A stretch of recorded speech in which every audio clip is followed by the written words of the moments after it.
Le mensonge intrigue. Nombreuses sont les recherches pour essayer de le débusquer où qu'il soit. Comportement non verbal, lapsus verbaux, signaux paralinguistiques, tout est passé au crible pour dresser une liste d'indices qui mettra le menteur dos au mur. Mais certains menteurs, spécialisés dans les affabulations de toutes sortes, ne laissent pas vraiment échapper d'éléments qui pourraient nous mettre sur la voie de la suspicion. Mentir crée du désordre. Il se passe beaucoup de choses au niveau du cerveau, de nos pensées et de notre corps, surtout si nous ne sommes pas habitués à tromper les autres. Mais cela peut arriver. Nous devons mentir car l'enjeu de la situation, pour nous ou pour quelqu'un d'autre, le requiert, du moins d'après notre analyse. Cela représente donc une vraie pression qui peut provoquer différentes problématiques, comme par exemple des troubles physiologiques, comportementaux et corporels. Mais ne confondons pas pour autant mensonges et indices de nervosité.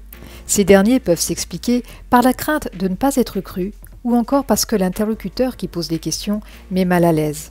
Bref, attention, les gestes liés au mensonge n'existent pas.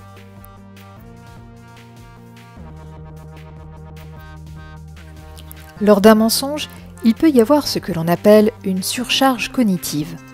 Le menteur doit se concentrer sur ce qu'il dit, de la manière dont il le dit, ce qu'il ne doit pas dire, sur son non-verbal et sur la logique de son histoire. Il doit aussi surveiller si son interlocuteur le croit. Vous l'avez compris, notre cerveau est totalement engagé, beaucoup trop même. Et c'est cette surcharge qui peut réduire la capacité d'un menteur à tromper les autres avec succès.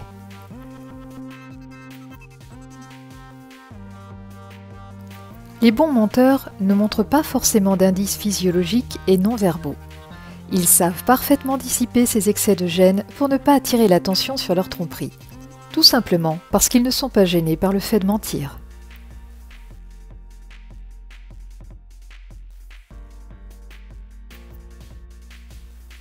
Un bon menteur sait contrôler ses émotions car il a expérimenté à de nombreuses reprises sa façon de raconter des histoires.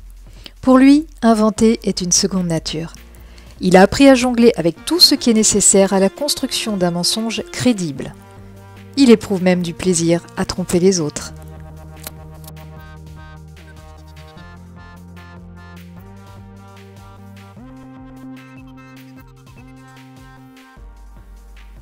Ce qui nous trahit souvent, c'est notre comportement de base.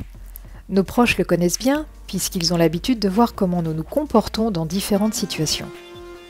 C'est lorsque notre référence personnelle s'éloigne de notre norme habituelle que les suspicions vont prendre forme. Un bon menteur expérimenté montre une réelle confiance en lui. Cette assurance dissipe les soupçons et peut même parfois le rendre sympathique. Cette sympathie peut élever son quotient de crédibilité. Un bon menteur a un mode de pensée rapide et ne sera donc pas déconcerté par une question, même inattendue. Alors que le menteur peu expérimenté peut laisser échapper des lapsus verbaux et non-verbaux qui trahiront son mensonge.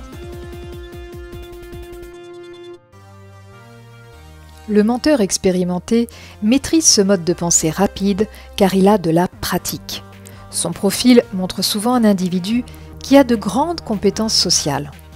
Son verbal et son non-verbal le rendent généralement digne de confiance.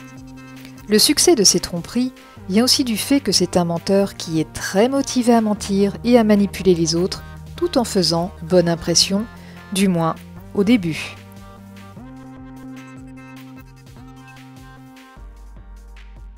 N'oubliez pas, le mensonge est très difficile à repérer et encore plus si le menteur qui nous fait face est un affabulateur qui a de l'expérience et du plaisir à mentir. Retrouvons-nous sur LinkedIn, Instagram, Facebook et sur le site internet. À très bientôt!